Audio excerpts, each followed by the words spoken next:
So I was reading that people are concerned that Putin's going to be interfering in the upcoming elections again, just in retaliation for our helping fund Ukraine. I know I am.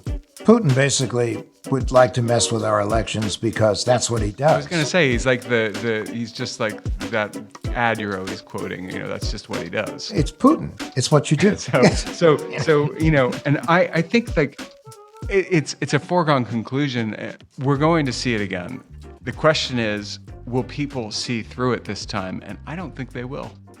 Well, the issue is that there are so many people out there that are spreading disinformation as it is. I mean, how many people do you have who are election deniers running all over the country in elections, including for Secretary of State in a number of states?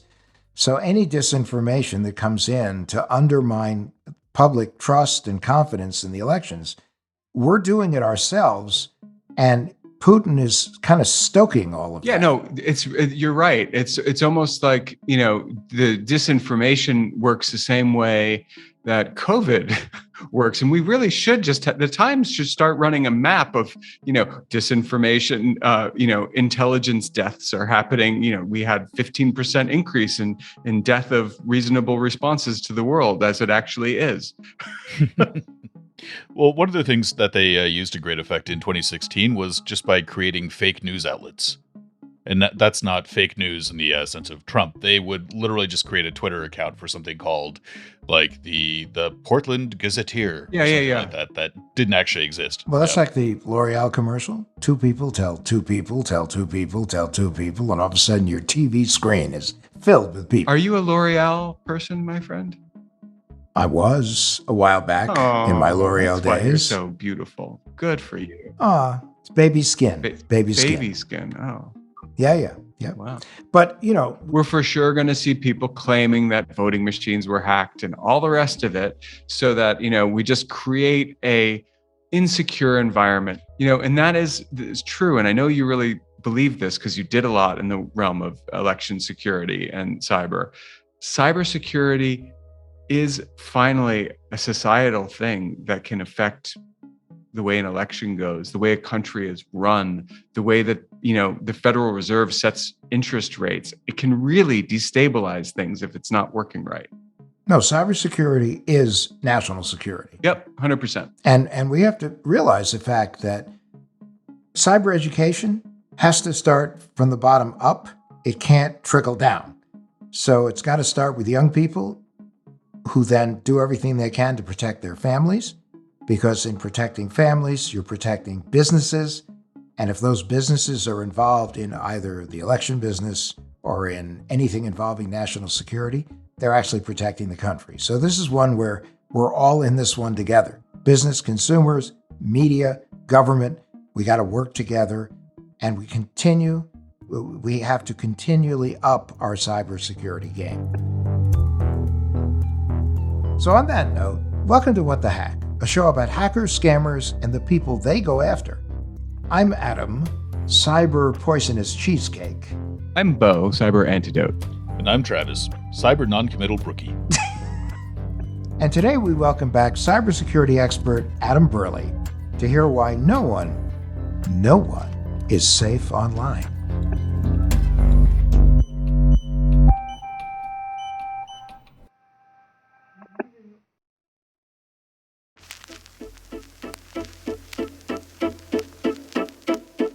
All right, well, we'd like to welcome back to the show our good friend Adam Burley, who is a cybersecurity expert.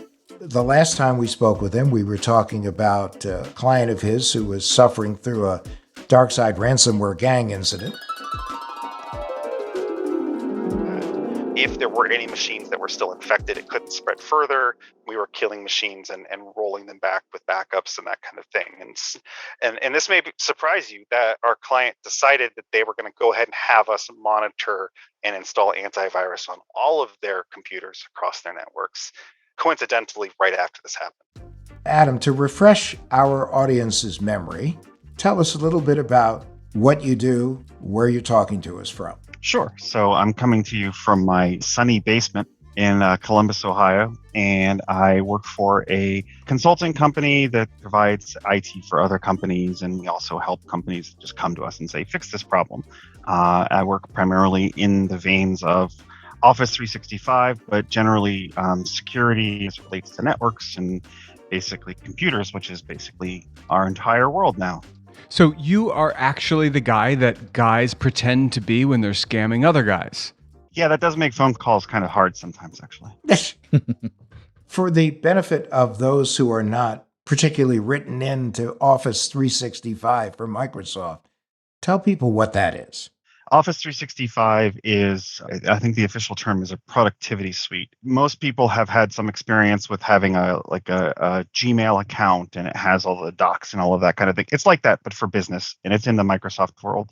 Microsoft also offers it for individual people, Outlook.com or Hotmail, if you're our age or older. Adam, what do you mean our age or older? I mean, like mid-20s. Oh, yeah. Yeah, that does describe me. Certainly emotionally that describes you. Yes, completely. And I'm there with you. I was going to say, my friend, you're right by my side. totally. I have a 10-year-old who's raising me, and it's very difficult work for him. Microsoft 365 invented something that changed my life. Can you guess what it is? Maybe they didn't invent it, but they introduced it. And when I noticed it as a button I could push, it changed my life, productivity-wise. The reply all button?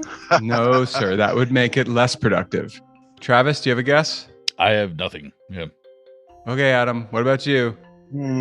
Is it the remind me in 5 minutes button? You might get calls about this saying, I can't blank. My word is doing this, and I don't know how to make it stop doing this. What is it? I'm really at a loss. You got me. Well, you know what it is? I bet you I'm totally misunderstanding what you do for a living. So what it does, what I'm talking about, is the focus button. Oh my okay. gosh. Gotcha. The focus button. So I like a button that you can push that makes Adam disappear. Yeah. No, not Adam Burley, Adam Levin. I mean, just Adams in general. Why would you want me to disappear? Sometimes I gotta focus, man, and you're like one of the knights who say "nee." Neat.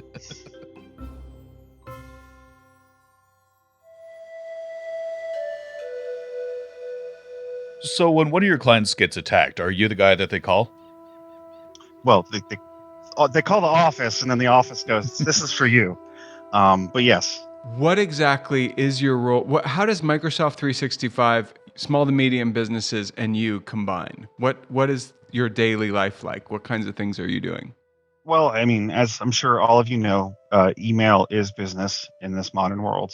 And Microsoft 365, Office 365, part of that is email. But it also has documents, OneDrive, which is synchronization of your files, and SharePoint, which a lot of people are at least familiar with the name as being kind of where company files go, and then lots and lots of other things all kind of tie into that system. So it's becoming where businesses get their work done, basically. 20 years ago, it was a server that sat in the closet. Now it's, in a lot of cases, Office 365. Yeah, I mean, I'm guessing your role isn't just to take phone calls and say, this is where the focus button is. Is it more about incident response for cybersecurity incidents, or is it just kind of making sure that someone's configured correctly to avoid that? Or it's a lot of architecture. So it's a lot of looking at an environment. What I was doing before I got on this call, in fact, is I was digging through an environment for someone that we've just taken on and trying to understand how they were using their email so that I could build rules and policies as part of the features of Office 365 to keep them protected. It's a big suite of tools with lots of different features, thousands and thousands of them, many that relate to security, and they're always changing. I would say the vast majority of the cases when a client comes to us or company comes to us and is looking for help when I'm going in there, it's a very long laundry list of recommendations that I'm making that are often individually small changes but add up to a big effect. So there's a lot of that. And I do a lot of development work trying to set up. I have some test Office 365s that I can break without breaking our internal one or clients. And so I'll go in and I'll test different configurations.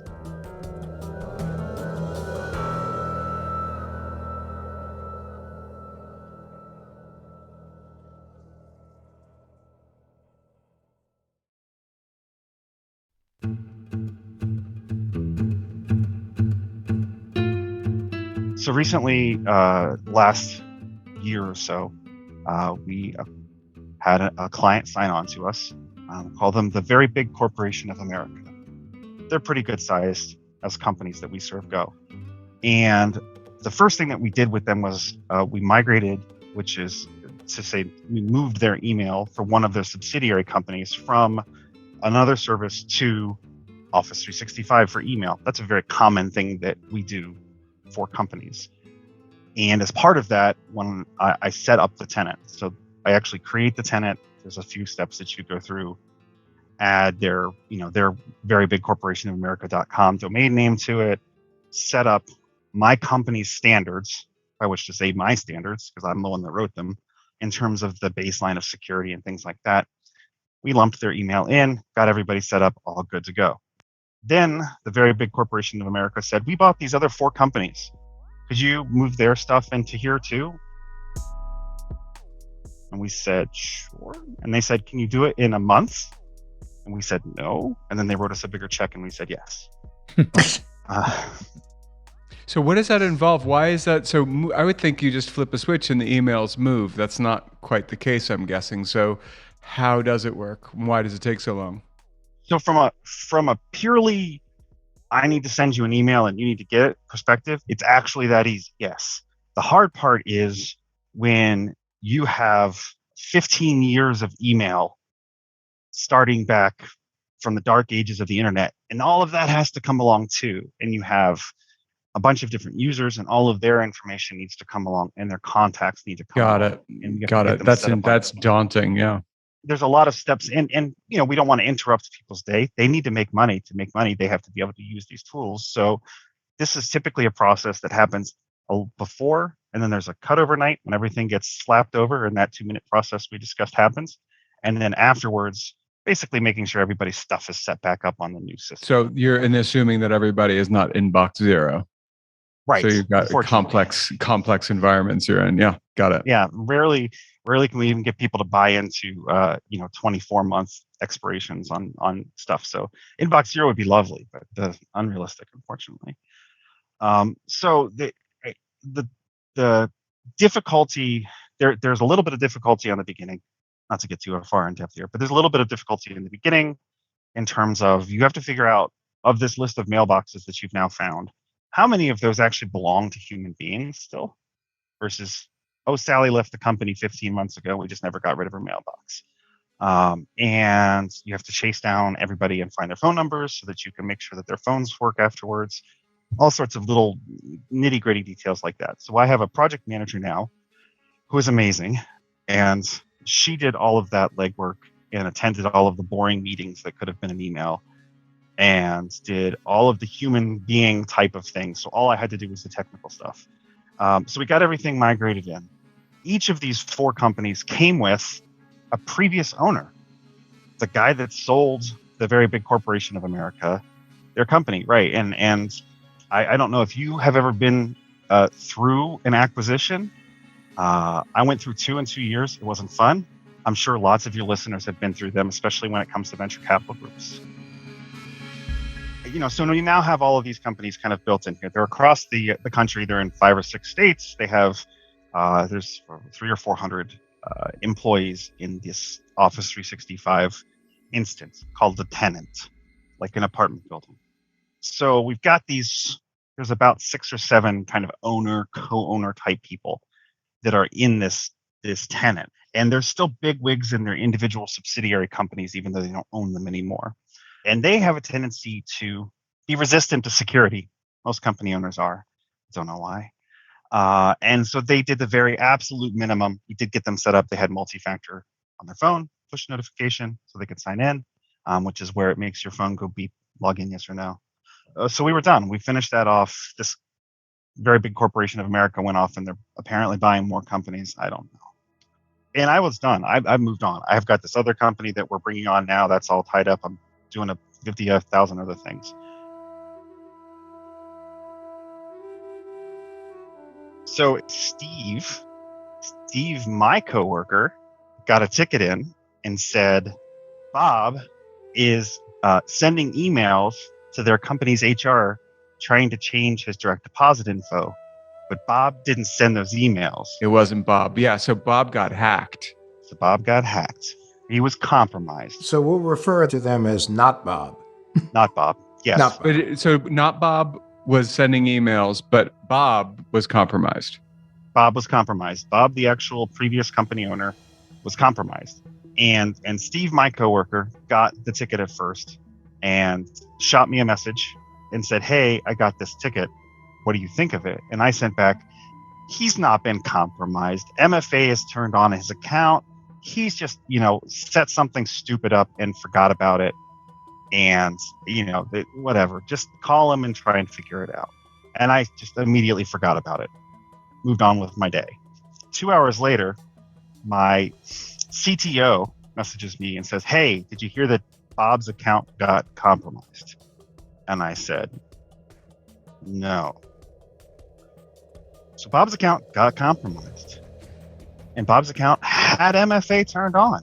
For our listeners, just so they know, MFA does not stand for Masters in Fine Arts.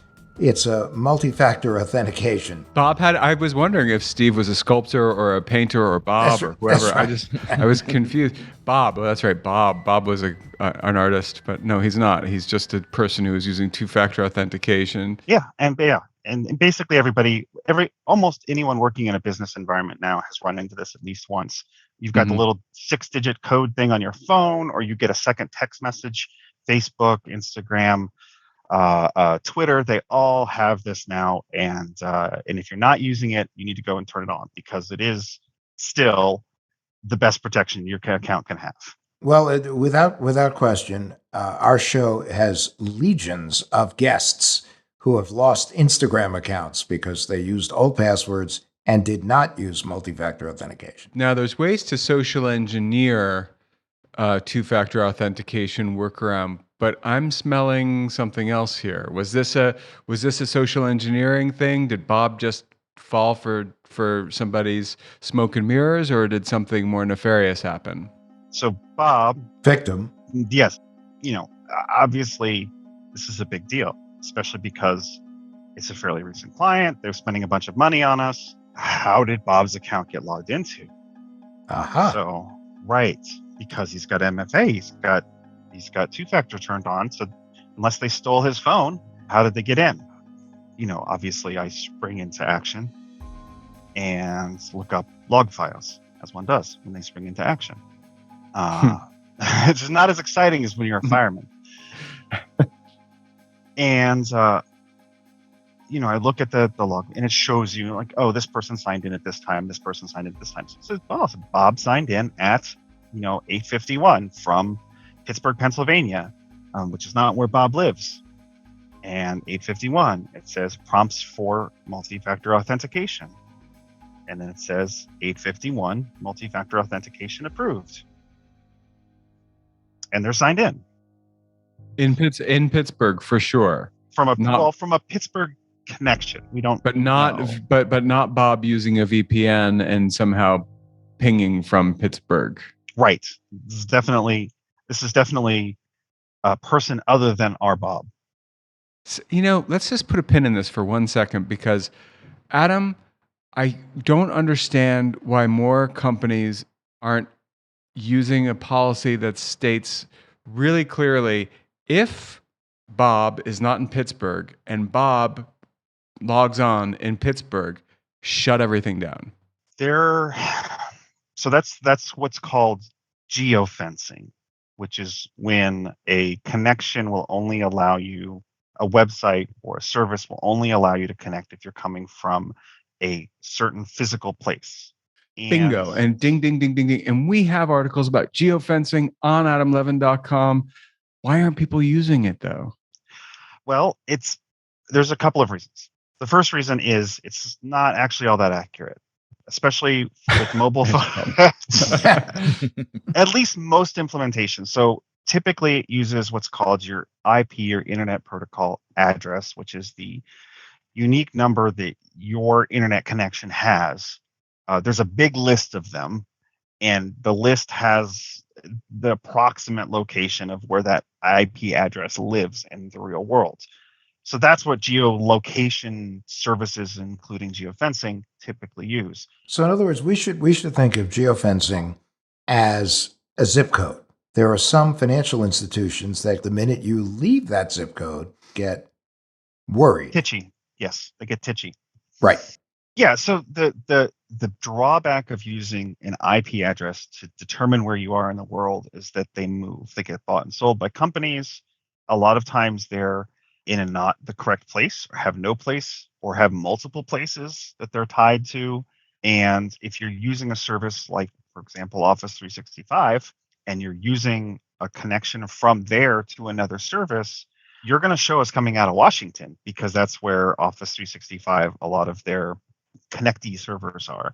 And so there's a limited applicability to geofencing, which is not to say it has no value. It's just not a good primary layer when it comes to protecting your accounts. Are there any other methods other than by IP address to geolocate someone? So one of the methods that is now in preview in the Office 365 world, which I'm going to talk about because I know the most about it, is to use geolocation by your mobile phone's location, because our phones all have GPS units in them and know where we are within 3 centimeters, can tell how many times you go to the bathroom a day. Well, mine would be really busy. The websites can't just go and get that data, thankfully. Right. So that requires an app on your phone. With the That we know Microsoft- about, Adam. Come on. The Microsoft uses their Authenticator app, which is a logical connection. But again, that only works if that person has that app, if they're connecting from their mobile phone, if they're not, I don't know, sitting in their basement, stuff like that. So there's still certain limits.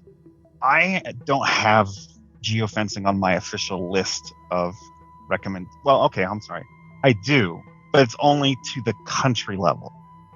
So if you go from Washington to Pittsburgh, it's still going to say you're in America. Okay, but let me ask you a question, Adam. So geofencing, is it also geofencing when I have for instance, let's say I have an app to play the lotto in a state where that's legal, and I cross over the state line into a state where that's not legal, and the app doesn't work?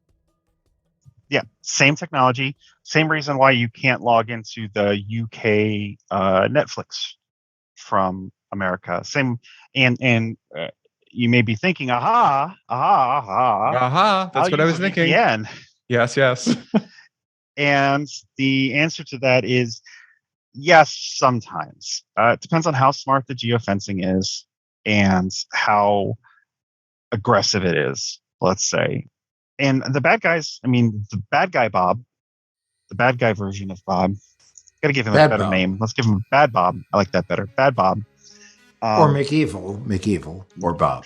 Bad Let's Bob. just stick with Bad Bob. Guys, his name is not Bob. You're confusing everyone. His name is not Bob. Bob. Okay. I'm putting my foot down because we have so many Bobs. It's like we're Can like. we call him Knob, not Bob. Knob.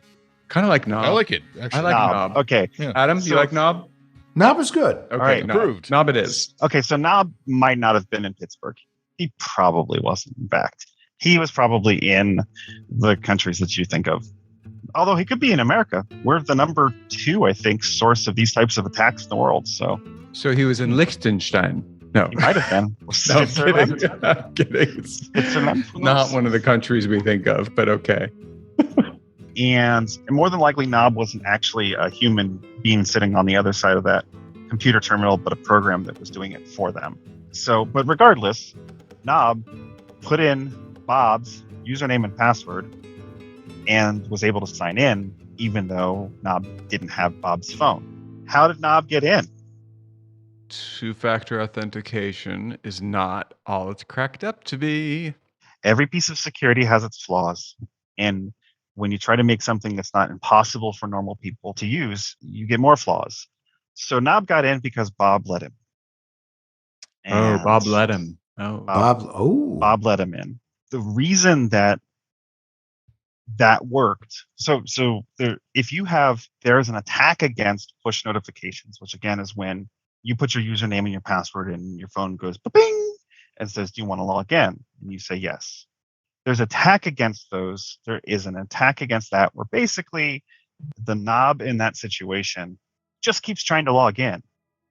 And the victim's phone goes bing, bing, bing, thing until they finally get annoyed and hit yes, or they mistouch and hit yes, and then Knob gets in. This wasn't that. He only tried once. We tell our clients, most companies tell their clients, if you get one of these little bings and you're not actually trying to log in, hit no. Yeah. Right. And Bob insisted he had never gotten a pop-up login prompt when he wasn't expecting it. He was only logging in normally. I don't think most people are lying, but it's not something that makes a big impact on your memory, you know? It's just a thing that you do Right. 50,000 times a day. You don't pay any attention to it. But in this case, I'm pretty sure he was telling the truth. And I think what he did was he signed into a website with his Office 365 username and password. He got the pop-up prompt that he was expecting. He hit yes. He went and did whatever he was doing. And in the meantime, Knob got all of his information and was able to access his account. Was this like a phishing page, a fake login page for Office 365? I thought you couldn't do that with MFA. Isn't that the whole point of two-factor authentication? The bad guys caught up. And now they make, there's actually a dark side of the internet company selling a whole platform for stealing credentials from people, including doing the MFA part. So this is phishing as a service, and it's MFA capable phishing as a service. This is new. This is relatively new. Yes, this is. There was a proof of concept a few years ago by Kevin Mitnick.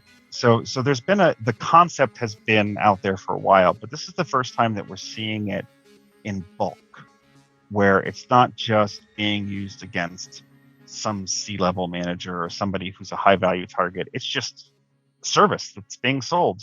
If you have $500, you too can scam people out of their credentials, including MFA. I mean, I think one of the things with MFA is that you're sending a text message directly to the recipient, or at least you're supposed to. So how do they manage to intercept it? Well, this isn't text. Text has its own weaknesses. This is through an app. So in Office 365 land, you have the Microsoft Authenticator app, and that is tied to your account. When you sign in and you're using this push notification, it sends it directly to the app. So there's not really any way to get in the middle of that. But because Bob was signing into a phishing page, when he put his username and his password in, it's on the phishing page. He hits submit. Knob's, this evil software that you can buy now, turns around and submits it to Microsoft as a sign-in, live, real time. And then Microsoft, of course, comes back and says, well, Bob, you've got to do 2FA. I'm going to send you a push. So from our victim Bob's perspective, he did what he normally does, which was username, password, approve the prompt on my phone. And in the background, Knob's software collected his username, collected his password, and then once Bob did MFA, because he thought he was signing into a real place, it doesn't just sign in. It signs Knob directly into the place where you add more multi-factor devices. Oh, okay. So it locks Bob out. It doesn't. Bob has no idea. He had no idea. It just gives HR. another place. It just gives another option for doing it. Right. Gotcha. So because Knob has Bob's password, and he gets logged directly into the place where he can add another authentication device, he does. So now Knob has Bob's username and password, and Knob can do 2FA now. This would be the part in Young Frankenstein when he shouts, "It's alive!" Yeah, it's terrifying. It's terrifying. Yeah. I've spent the last 4 years telling people get MFA, and then this comes along and it's pretty broken. So, but you need to be a pretty talented spearfisher to make this stuff work. No. No. If you have $500 in 2 hours, you can set up a platform. It's a service. It's just like signing up for a Constant Contact. It's probably easier than Constant Contact. Okay, so just when you thought it was safe to go back into the water. Yeah, this is the commoditization of hacks and stealing accounts, where the people that make this super cool software that does this stuff, they're not attacking us. They just put it on a marketplace and they sell it to all these little groups. And they say, buy my software as a service. $500, you too can scam Granny out of $300.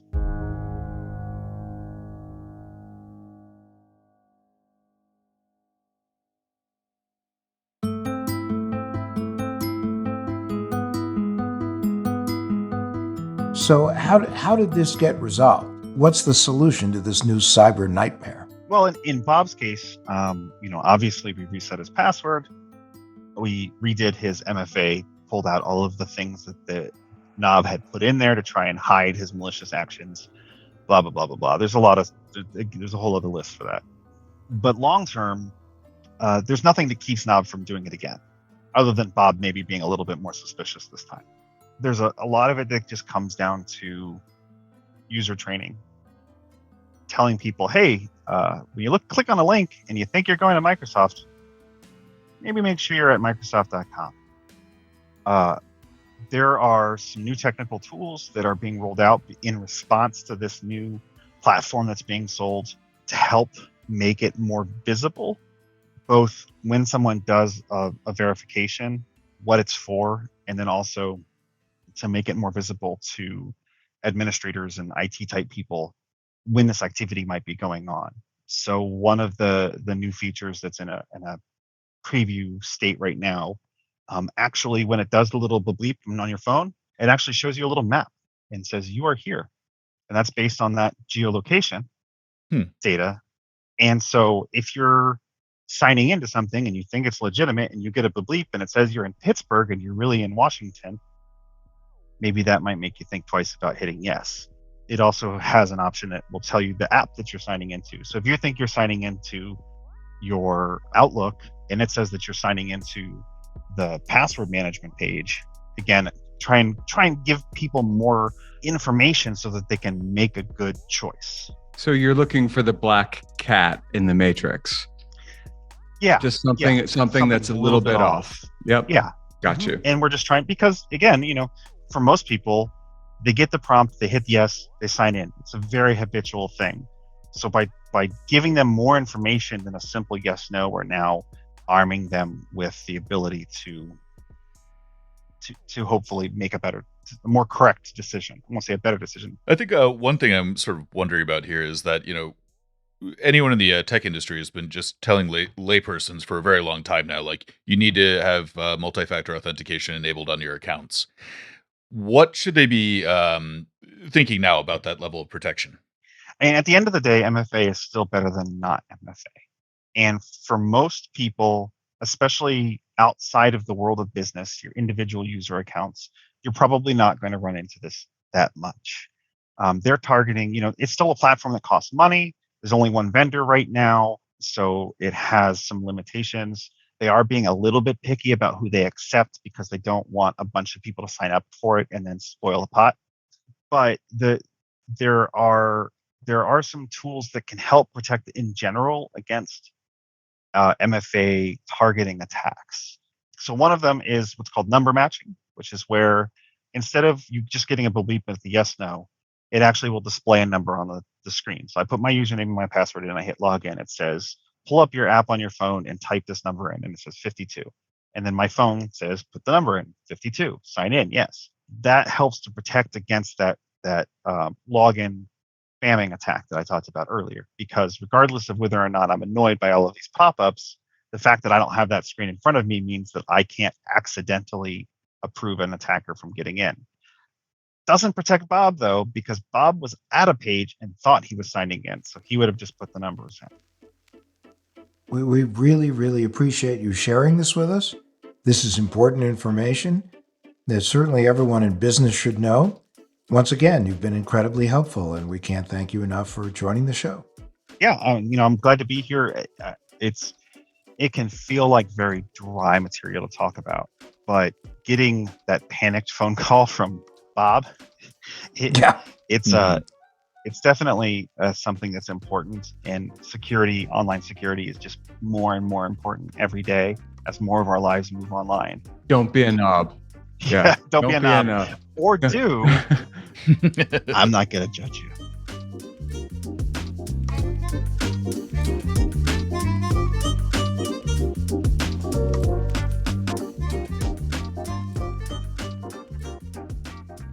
So Adam, this seems to me like another story where if you are putting cybersecurity first and foremost, which does mean going slow and being incredibly annoying, you probably can avoid getting hacked, but you have to be really like pretty much thinking constantly the way you do.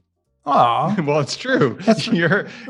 You think you're getting hacked when you're just going to the bathroom using an analog toilet. How did you find out about that? I could just guess. I didn't know. Is there a digital toilet? I don't want to know if there is. There probably is. But we also know that even though we may not be the target, we may be the conduit to the target. So that's why we have to be careful too. Yeah, it's true. We could always be the, the 3-factor authentication. So it's like, Travis, can you send me that code? Sure. Thanks. I'm in. And as we know, every time you come up with a new protection, there's eventually going to be a way to get around it, to hack it. So that's why people really have to stay vigilant. And if anything doesn't seem right, run. And if things even seem right, you got to stop and think about it for a minute.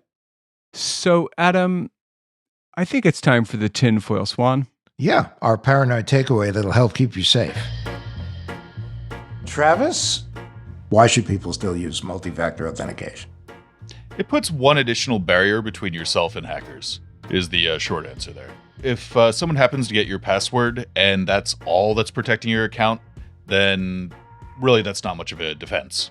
So by having a secondary means for, even if it's just getting a text on your phone, or even if just getting a little prompt saying, is this you, yes or no, that already makes you a significantly harder target than just a login password. Except I'm just going to say, for the rest of this Tin Foil Swan, getting texts that say, is this you, is a vulnerability once you're used to getting them. So go slow.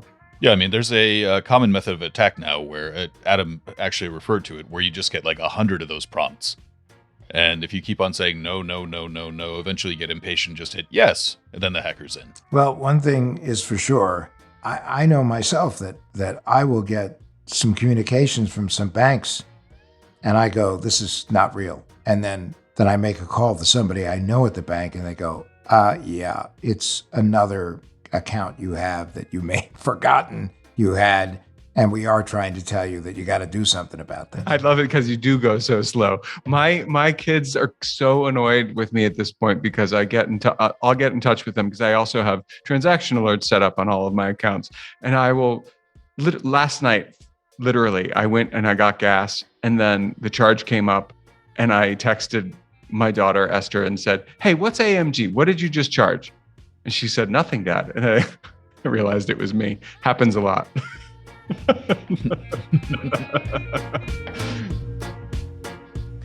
I want to thank everybody for listening to the show. We really appreciate having you. We appreciate your support. And we'd love a review if you have an opportunity.